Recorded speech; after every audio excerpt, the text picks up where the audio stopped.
Gujarat digital ન્યૂઝમાં આપનું હાર્દિક સ્વાગત છે।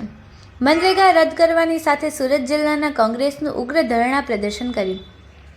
સુરત જિલ્લાના કોંગ્રેસ સમિતિ દ્વારા કેન્દ્ર સરકારની જનવિરોધ નીતિઓ સામે કડક શબ્દોમાં વિરોધ નોંધાવી ઉગ્ર ધરણા પ્રદર્શન યોજવામાં આવ્યું।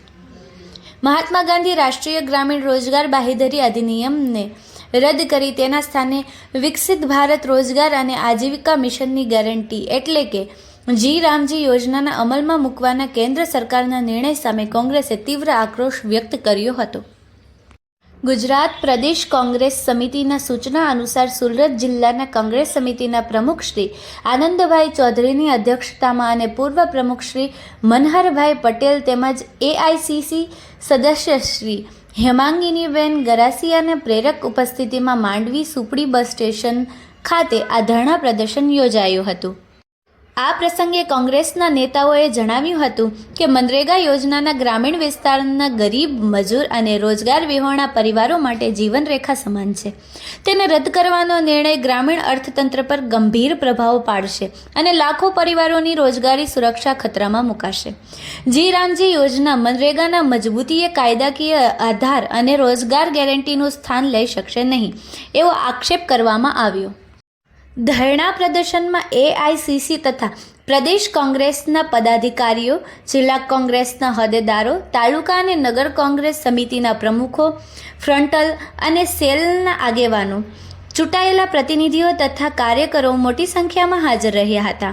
અંતે કેન્દ્રીય સરકારના મનરેગા યથાવત રાખવાની માંગ સાથે વિરોધ પ્રદર્શન શાંતિપૂર્વક રીતે પૂર્ણ કરવામાં આવ્યું। બ્યુરો ચીફ કિરણ ચૌધરી, માંડવી। મહાત્મા ગાંધી રોજગાર ગેરંટી યોજના જે કોંગ્રેસની સરકારમાં હતી એનું નામ બદલીને અને કાયદાના સ્વરૂપ જે મહાત્મા ગાંધી રોજગાર ગેરંટી યોજનાનું કાયદાનું સ્વરૂપ હતું એમાંથી યોજના કરીને જે રીતે અધિકારો પર તરાપ મારી છે, ગ્રામીણ મજૂર અને શહેરી મજૂર પર જે તરાપ મારી છે એને વખોડીએ છીએ અને એના માટે આખા દેશભરમાં ધરણા હતા કે આરએસએસ અને ભાજપને મહાત્મા ગાંધી સામે વિરોધ હોઈ શકે એ હત્યા પણ એટલા માટે જ કરેલી, પરંતુ જે ગ્રામીણ મજૂર છે જે 200 કિલોમીટર 500 કિલોમીટર વિસ્થાપિત થતા હતા એને બંધ કરવા માટે ગામની આજુબાજુ, ઘરની આજુબાજુ 100 દિવસનું કામ મળી રહે એને કાયદાનું સ્વરૂપ આપેલું અને જ્યારે એમને જરૂર લાગે કે મને કામ જોઈએ છે તો માત્ર તલાટી પાસે અરજી કરવાની, પંચાયતમાં અરજી કરવાની અને ડીડીઓ એને કામ ફાળવે અને કામ નહીં મળે તો એને રોજગારી ભથ્થું પણ મળે એવું કાયદાનું સ્વરૂપ હતું। એ યોજનામાં ફેરવીને ગ્રામીણ અધિકારો પર લાખો ગ્રામીણ અધિકારોના મજૂરો પર તરાપ મારી છે એટલે એને વખોડીએ છીએ અને ફરી આ ગ્રામીણ લોકોના જે અધિકાર હતા એ ફરી આ યોજનામાં દાખલ કરે।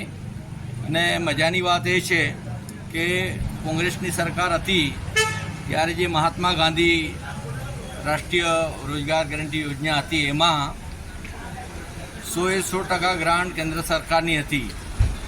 હવે 40% ગ્રાન્ટ રાજ્ય સરકાર અને 60% ગ્રાન્ટ કેન્દ્ર સરકાર આપશે એવી વાત કરીને રાજ્યોની હાલની પરિસ્થિતિ એવી છે કે મજૂરો માટે ખાલી ઉદ્યોગપતિઓ માટે પૈસા છે, સામાન્ય માણસ માટે પૈસા નથી, એટલે યોજના બંધ કરવાનું આ કાવતરું છે અને 40% કોઈ રાજ્ય નહીં ભરે તો કેન્દ્ર સરકાર કે રાજ્ય સરકારનો હિસ્સો નથી આવ્યો એમ કરીને હાથ ઊંચા કરી દેશે।